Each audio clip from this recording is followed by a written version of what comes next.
pozdrav iz Olimpijskega festivala, kjer je pestro dogajanje, številni športi na snegu, na ledu. Obiskovalci so navdušeni, imamo se prekrasno, olimpijski duh se širi iz tu direktno v Peking.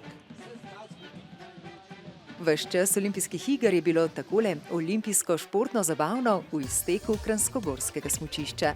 To je bil velik zaslon, na katerem se je vsak dan predvajalo olimpijsko dogajanje iz Pekinga. In tu so bili številni športno-zabavni izzivi za vse mlade po letih ali po srcu. Meni je bilo najbolj všeč to streljanje, Bob je bil ful dober, ostalo je bilo pa tudi zelo dobro. Zelo dobro vzdušje, zelo lepa narava. Všeč so mi bili vsi izzivi, vsi so bili super, zdaj mi manjka samo še ta do konca. Mnoge športe otroci poznajo preko TV zaslonov, v živo pa so jih poizkusili prvič. Včasih sem mislila, da je streljanje dosti lahko, zdaj pa vidim, da je zelo težko in moraš biti zelo natančen pa ostro oko imeti. Moraš biti res izkušen, če želiš zadeti. Ko sem gledala na televiziji, so izgledale stvari lažje. Ko sem jih pa sama preizkusila, so bile pa težje, recimo pri streljanju. Na bob sem šla.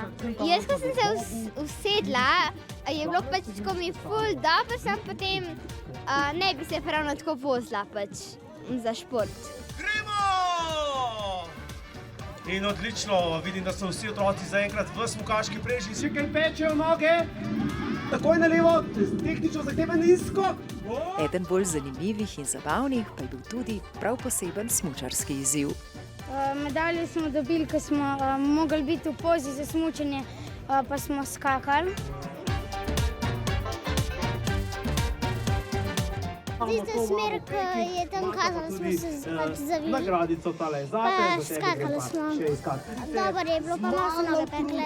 Zavoji niso bili res težki, povprečni skoki niso bili dolgi, stegna so mogla res peči in ja, drugače bil pa zelo dober. Vrhunsko, že včeraj sem bil in super se imam.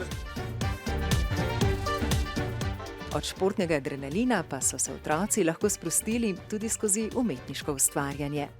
Otroci so ustvarjali trajnostne slike v smislu trajnostne energije, na sončno energijo, vetrno ali pa morsko energijo. Odlično so se imeli, uživali so, kreativni so bili, super je bilo.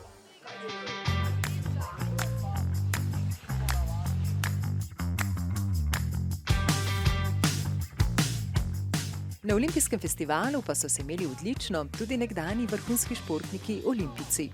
Ko sta prizorišče obiskala nekdanja smučarja skakalca Eva Logar Bastardi in Matjaž Debelak, so imeli naše skakalke in skakalci okoli vratu že nekaj olimpijskih odličij.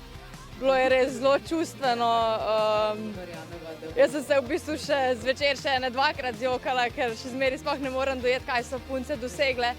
Mogoče tudi so te medalje znak za vse nazaj, v bistvu, kaj smo punce tudi prej se trudile, da so zdaj taki pogoji, kakršni so, ali pa se nam je kdaj kakšen tak uspeh tudi že izmuznil, se je zdaj v bistvu poplačali tudi za nazaj.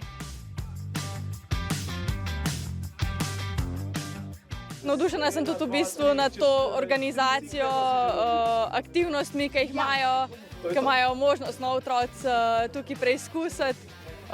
Tako da pač vse pohvale. Lejte, to sem že prej gledal, ko sem tamle nagrade talo, da se nam za podmladek ni zabat, tako da bojo še naslednje generacije razveseljave ljudi.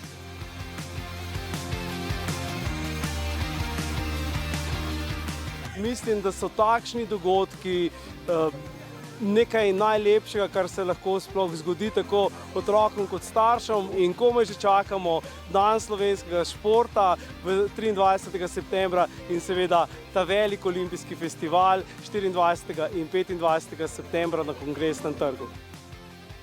V času olimpijskih iger so se olimpijski festivali odvijali tudi drugod po Sloveniji in tja vas popeljemo v nadaljevanju oddaje.